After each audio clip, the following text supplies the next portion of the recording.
எனக்கு என் வாழ்வாதாரத்துக்கு எல்லாமே எங்கள் அம்மா தான் எல்லாத்துலையும் இருக்காங்க. என் உயிருக்கு மேலே அம்மா தான் ப்ரோ. நான் அவங்கள ரொம்ப மிஸ் பண்ணுறேன். அவ்வளோ எனக்கு அம்மா தான் ப்ரோ.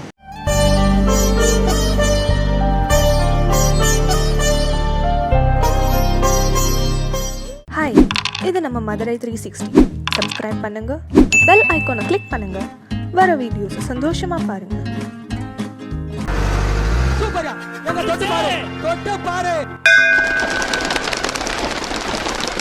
ஓ மதுராசி மദ്രാசி நெய் மதுரவாசி வீரம் பிறந்த ஊரு.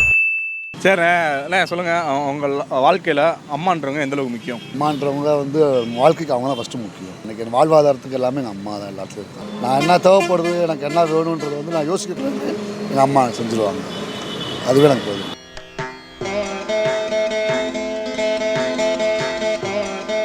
என் உயிருக்கு மேலே உங்கள் உயிருக்கு மேலே அம்மா தான் ப்ரோ. நம்ம பையன் கூட ஏதாவது ஓடி விட்டுட்டு போயிடுவாங்க.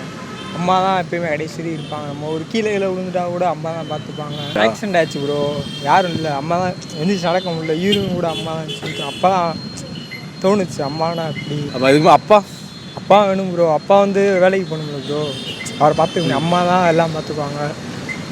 நம்மளை அடிப்பட்டாலும் எது பட்டாலும் அம்மா தான் ரொம்ப கவலைப்படுவாங்க. அம்மா தான் ப்ரோ எல்லாமே. எனக்கு என்ன வேணுமோ வாங்கி தருவாங்க ப்ரோ. வேண்டது எது வேணால் செய்வாங்க ப்ரோ. படிப்புக்கு எங்கே வேணால் செலவு பண்ணாங்க, எங்கே வேணாலும் ட்ரிப்பு, எங்கே போனாலும் கொடைக்கானல், எங்கே போனாலுமே நான் காசு இருக்கோ இல்லையோ அவங்க வீட்டில் எனக்கு தனியாக அப்பாவோட அம்மா தான் எனக்கு காசு எவ்வளோ வேணால் எடுத்து கொடுத்துருவாங்க ப்ரோ. அப்பா தெரியாமல் தனுசு படத்தில் மாதிரி எல்லாமே நல்லா செய்வாங்க ப்ரோ. எல்லாத்துக்குமே அம்மா அப்பா முக்கியம் தான். அம்மா அப்பா இல்லாதவங்கன்னு பார்த்தீங்கன்னா நிறையா பேர் இருக்காங்க. கண்டிப்பாக அம்மா அப்பா இல்லாதவங்க ஃபீல் பண்ணுவாங்க லைஃப்பில். இப்படி ஒரு அம்மா அப்பா இல்லை, இப்படி ஒரு அப்பா இல்லை, இப்படி ஒரு அம்மா இல்லை அப்படின்னு சொல்லிட்டு நல்லா ரொம்ப ஃபீல் பண்ணுவாங்க. அது பார்த்துருக்கேன் லைஃப்பில், நான் நிறையா பேர்த்துல பார்த்துருக்கேன் அது. ஆனால் எனக்கு இப்படி கிடச்சது ரொம்ப சந்தோஷம் தான். ரொம்ப சந்தோஷம் தான். Very important. Very important. But அவங்க தான் கூட இல்லை, அவங்க தான் இல்லை இப்போ. அப்படியா? அவங்க சின்ன வயசுலேயே இறந்துட்டாங்க. அதனால் அவங்க ரொம்ப பிடிக்கும். இப்போ அவங்கள ரொம்ப மிஸ் பண்ணுறேன். அவ்வளோதான். அதனால தான் பொண்ணுக்கு மேக்ஸிமம் பார்த்தீங்கன்னா அப்பா பிடிக்கும், பையனுக்கு மேக்ஸிமம் பார்த்தீங்கன்னா அம்மா பிடிக்கும். அது எதனால்? எதனாலனா அப்பாக்களுக்கு வந்து பசங்களை சுத்தமாக பிடிக்காது. நம்ம பசங்க வந்து அப்பா பேச்சை கேட்கவே மாட்டோம். நம்ம பசங்களோட சேர்ந்து வெளியே சுற்றுறோம் வைக்கிறோம். அதனால் அப்பாக்களுக்கு பிடிக்காது. அம்மா வந்து பையனை வந்து ரொம்ப பாசமாக வளர்த்துருப்பாங்க. அதனால பையங்களை ரொம்ப பிடிக்கும். பாசமாக வளர்த்துருப்பாங்கன்னா அப்போ அப்பா வந்து நம்மளை கண்டிப்பார், அம்மா கண்டிக்க மாட்டாங்க. அந்த மாதிரி கண்டிப்பாங்கன்னு இல்லை, அம்மா வந்து நம்மளை ஃப்ரீடமாக விடுவாங்க. சரி பையன் அப்படின்னு விட்டுருவாங்க. அப்பா வந்து நம்ம ஸ்டேஜ்லேருந்து கடந்து வந்திருப்பார். அதனால நம்ம என்னென்ன தப்பு பண்ணுவோன்னு அவருக்கு தெரியும். அதனால வந்து அப்பாவுக்கு கொஞ்சம் ஸ்ட்ரிக்டாக இருக்கணும்னு தோணும். ஸோ அப்போ அப்பா பண்ணுறது தானே கரெக்டு? அப்பா பண்ணுறது கரெக்டு தான், இருந்தாலும் டார்ச்சர் பண்ணிட்டு இருக்கக்கூடாதுல்ல. எனக்கு அம்மா தான் ப்ரோ. அம்மா. ஏன் அவங்களுக்கு அம்மா? ஏன்னா பெற்றுட்டாங்க, அப்புறம் என்ன பண்ணுறது. ஃபுல் அண்ட் ஃபுல் எனக்கு சப்போர்ட்டிவே எங்கள் அம்மா தான். ஆக்சுவலாக எப்படி சொல்ல போனோம்னா, காலேஜ் ஃபஸ்ட் இயர் அப்போ நாங்கள் ரொம்ப கஷ்டத்தில் இருந்தோம். இப்போ எங்கள் அப்பா கூட சொன்னார், நீ வேலைக்கு போயிடு, இன்ஜினியரிங் ஸ்டூடெண்ட்டு, வேலைக்கு போயிடு அப்படின்னு சொன்னார். ஆனால் நான் வந்து போகலை. சரி, பட்டு எங்கள் அம்மா வந்து ரொம்ப கஷ்டப்பட்டு வீட்டில் இருக்க வாஷிங் மிஷின் கூட விற்கிற நிலமை. பட்டு எங்கள் அப்பா சொல்லிட்டா நீ வேலைக்கு போயிடு அப்படின்னாரு. ஆனால் எங்கள் அம்மா வேணான்ட்டாங்க, படிக்க வைக்கிறேன்னு. அதுக்கப்புறம் பலத்தில் கடன் வாங்கி படிக்க வச்சு இப்போ நான் ஒரு இன்ஜினியரிங் முடித்து இப்போ ஒரு நல்ல கம்பெனியில் வேலையில் இருக்கேன். எங்கள் அப்பா சொன்ன மாதிரி அன்றைக்கி வேலைக்கு போயிருந்தேன்னா இந்த நேரம் எனக்கு இந்த லைஃப் கிடச்சிருக்காது சொல்ல போனால். எங்கள் அம்மா வந்து என்ன சொல்கிறது, படத்தில் காட்டுற மாதிரி தான். எங்கள் அம்மா தான் எனக்கு உலகம் எல்லாமே. எங்கள் அப்பா இறந்ததுலேருந்து எங்கள் அம்மா தான் எல்லாமே பார்த்துக்கிறாங்க எல்லாத்தையும். அவங்கள வந்து குடும்பத்தில் ஒரு அளவுக்கு இந்த கேஜிஎஃப் படம் மாதிரி அவங்களையும் நல்லா பார்த்துக்கணும். அதான் என் ஆசை. ஆசை மட்டும் இல்லை, லட்சியம், வெறி எல்லாமே. அது மட்டும் இல்லாமல் அப்பா இல்லாத குறைய வந்து என் ஃப்ரெண்ட்ஸுங்க தான் தீர்த்து வச்சாங்க. இவன் என் ஃப்ரெண்டு, இவன் எல்லா பேரும் நம்ம ஃப்ரெண்ட்ஸு தான். ஃபேமிலி ரிலேட்டிவ்லாம் அவ்வளோ வர்றதில்ல. மிச்சப்படி நம்ம ஃப்ரெண்ட்ஸு தான் எல்லாமே. ஃபேமிலியில் செட் ஆகுது, ரிலேட்டிவ்லாம் சுத்தமாக செட் ஆகாது. சரி ப்ரோ, இப்போ நீங்கள் அம்மாவை எந்தளவுக்கு மிஸ் பண்ணுறீங்க அப்படின்றது ஏதாவது பார்க்கும்போது ஒரு இன்சிடென்ட் தெரியும். இப்போ உங்கள் ஃப்ரெண்டு வீட்டுக்கு போகிறீங்க, ஃப்ரெண்டு அம்மா பார்ப்பீங்க, அவங்க அந்த மாதிரிலாம் ட்ரீட் பண்ணுவாங்க. ஸோ உங்களுக்கு அந்த மாதிரி ஏதாவது ஃபீல் ஆகும்? சாப்பாட்டு விஷயம் வேலை முடிஞ்ச எல்லாம் வீட்டுக்கு போவோம். சும்மா ஃப்ரெண்டு வீட்டுக்கு போயிருந்தோம். தீபாவளிக்கு போயிருந்தோம். அவங்க போனப்போ காலையிலே அவன் சாப்பிடாம இருந்தான்னு சொல்லிட்டு அவ்வளோ வந்தாங்க. அப்போ ஒரு ஃபீல் ஆச்சு, நம்ம வீட்டிலே இருந்திருந்தா நேரம் கேட்டிருப்பாங்க அப்படின்னு ஒரு ஃபீல். அப்போ தான் ரொம்ப மிஸ் பண்ணேன் அவங்கள நினைக்கும் போது. அப்போ தான் அது சொல்கிறோம்ல, அவ்வளோதான். ரொம்ப மிஸ் பண்ணேன். அப்போதைக்கு வேணுன்றதை பார்த்து வச்சாங்க, இதை சாப்பிடு அதை சாப்பிடு. பட் அப்போதைக்கும் என்னையும் அவங்க பையனாக தான் ஆச்சு. அவனுக்குள்ளே இப்போ வரைக்கும் ஃப்ரெண்டு வீட்டில் நானும் அவங்களுக்கு ஒரு பையன் தான். அதை எடுத்து வளர்த்தேன். இப்போ ஆசைப்பட்டேன், அந்த வண்டியை வாங்கி கொடுத்துருக்கேன். அங்கே அவன் தான் படிக்க வச்சுருக்கான், வேலை பார்த்து பொழைச்சிக்கிறோம். எங்கிட்ட எதுவுமே இல்லை, நாங்கள் உழைச்சிட்டு அவனை படிக்க வச்சுருக்கோம். வண்டி வாங்கி கொடுத்தாச்சு, வண்டி இல்லைண்டே வண்டி வாங்கி கொடுத்தாச்சு, அது வேலை பார்த்து பொழைச்சிக்கிறேன். அது எங்களுக்கு எதுவும் செய்ய வேணாம், அது நல்லா இருந்தால் போதும். அந்த மனசு இருக்கு, அதான் கடவுள். அம்மா தான் ப்ரோ. அம்மா தான். எதனால அம்மா? பசங்கனாலே அம்மா தான் ப்ரோ. என்ன ப்ரோ?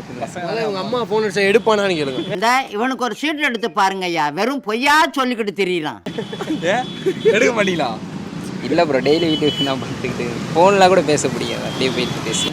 அம்மா அடிச்சாங்கன்னா சரி, இப்போ என்ன பண்ணுறீங்க நீங்கள் அப்படின்னா ஒரு சார் பேசிட்டு வரீங்க, அம்மாட்ட மட்டும் பேச மாட்டேன். இப்போ அம்மாவுக்கு அப்படியே கால் பண்ணுறீங்க. கால் பண்ணுறோம் ப்ரோ. கால் பண்ணுறீங்க.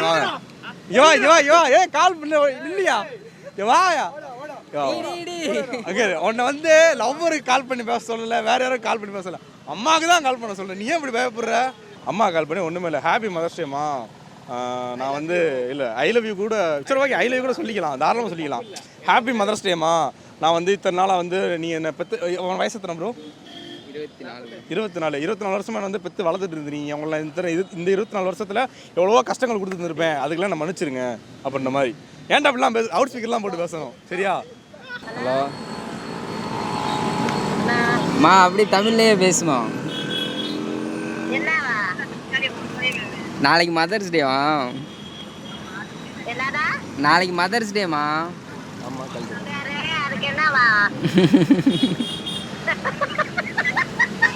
சொல்லு. இல்லை, சின்ன வயசுலேயே என்ன நல்லா வளர்த்துட்டல கஷ்டப்பட்டு, அதுக்காக பேச சொன்னாங்க. 10 மாசம் சுமந்து பெற்றதுக்கு 10 பைசா கூட பிரயோஜனம் இல்லை. இல்லைம்மா, என்ன சின்ன வயசுலேருந்து நல்லா பார்த்துக்கிட்டலம்மா, அதுக்கு ஒரு ஹாப்பி மதர்ஸ் டேன்னு சொல்லணும். இப்பெல்லாம் நீ பேசுகிறேன்னா வந்து போன வைமா முதல். அம்மா கேட்குதா? என்னம்மா அன்னைக்கு நான் அசட்டை பண்ணேன், காலேஜ் போகலன்ட்டு என்னை வஞ்சையில், அதுக்கு எதுவும் நினச்சிக்கிறாத, நான் அஞ்சேந்து அதுக்கு ஒரு சாரி சொல்கிறேன். அது பாசம்தான் இருக்கும், என்ன சொல்லக்கூடாதா? சரிம்மா, நாளைக்கு மதர்ஸ் டே, ஹாப்பி மதர்ஸ் டே. மா அதுக்காண்டியும் சொல்லக்கூடாதுமா, அதுக்காண்டியும் சொல்லக்கூடாது. உனக்குன்னா நானா கிஃப்ட் பண்ணாமல் எதுவும் வாங்கி தராமையா இருக்கேன். பாசமாக பேசுனா என்னம்மா அப்படி பேசுகிற வயிற? சரிம்மா, எங்கே இருக்க? சரி, ஐ love you ma'am, I love you ma'am.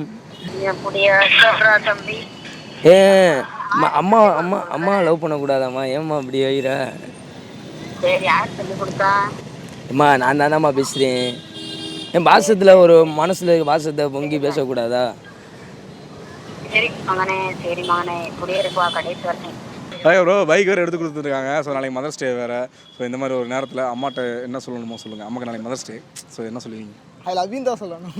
Mothers Day, happy Mother's Day, I love you தான் சொல்லணும். அவங்களுக்கு நான் என்ன திருப்பி பண்ணணுமோ அது இந்த ஃப்யூச்சரில் பண்ணுவேன். அது எனக்கு என்னால் எவ்வளோ முடியுமோ அவ்வளோ பண்ணுவேன். நான் பேரண்ட்ஸுக்கு என்னென்ன பண்ணுவேன் அது நான் பண்ணுவேன், கண்டிப்பாக பண்ணுவேன். ஸோ பக்கத்துலேயே இருக்காங்க, ஒரு கட்டி பிடிச்சி ஒரு உமா ஹாப்பி மதர்ஸ் டேமா, லவ் யூ அந்த மாதிரி ஏதாவது பண்ணலாம். பண்ணிடுறீங்களா?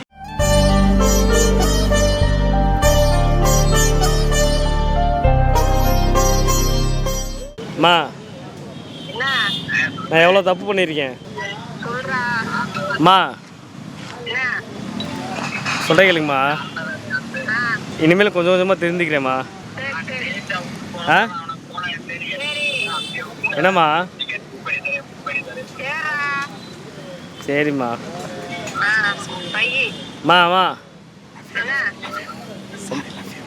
சாரிம்மா, லவ்யூம்மா.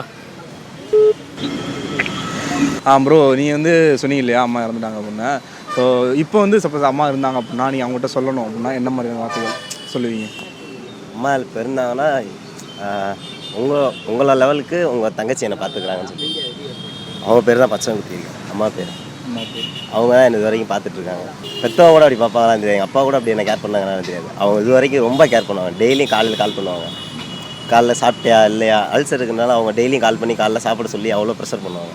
அதுவே ஒரு மாதிரி ரொம்ப கேரிங்காக இருக்கும். அவங்கள ரொம்ப மிஸ் பண்ணுறேன். அவங்க பேர் சொல்லி உங்களை நான் ரொம்ப மிஸ் பண்ணுறேன், ஹாப்பி மதர்ஸ் டே அப்படின்னு. மயிலாத்தா உங்களை ரொம்ப மிஸ் பண்ணுறேம்மா, லவ் யூமா, உங்களை ரொம்ப கஷ்டப்படுத்திட்டேன், ஐம் ஸோ சாரி. இனிமேல் நான் உங்கள்கிட்ட அப்படி எதிர்த்து பேச மாட்டேன், என் கூட தயவுசெய்து பேசிடுங்க, ஐம் ஸோ சாரி. இதுக்கு மேலே எனக்கு எதுவும் சொல்ல தெரிலம்மா. திரும்பி ஒரே ஒரு டைம் ஃபோன் அடிச்சு எப்பயும் போல் அந்த 2 கெட்ட வார்த்தை மட்டும் அசிங்கமாக கேட்பீங்களே, திட்டிடுங்க. என்ன கேட்பாங்க அசிங்கமா? போடா அப்படி திட்ட மாட்டாங்க. போடாங்க அப்படி சாப்பிட்டா திட்டு. சாப்பிடாம இருப்பியாடா அப்படின்னு கேட்பாங்க. நல்லா வாழ்க்கையில் வரணும், அதான் எங்கள் அம்மா தோணுச்சு. பெரிய ஆளாக வரணும். நீங்கள் பெரிய ஆளாக நாளைக்கு வரையும் கண்டிப்பாக ஹாப்பி மதர்ஸ். ஐ லவ் யூம்மா. வாழ்க்கையில் இனிமேல் உங்களை இனிமேல் கஷ்டப்படுத்தா சந்தோஷமாக நல்லா வச்சு பார்த்துக்கணும். அதான் என்னோடய ஆசை, அதான் என்னோடய லட்சியம். ஹலோ, என்ன பண்ணுறீங்கம்மா? என்ன எதுக்கு என்ன கேட்குறேன்? சரி, பேசிட்டு வந்ததுக்கு சாரி, மன்னிச்சிருங்க. நீ மன்னிக்க வேண்டாம், ஒன்றும் வேண்டாம், பேசாது. ஏம்மா?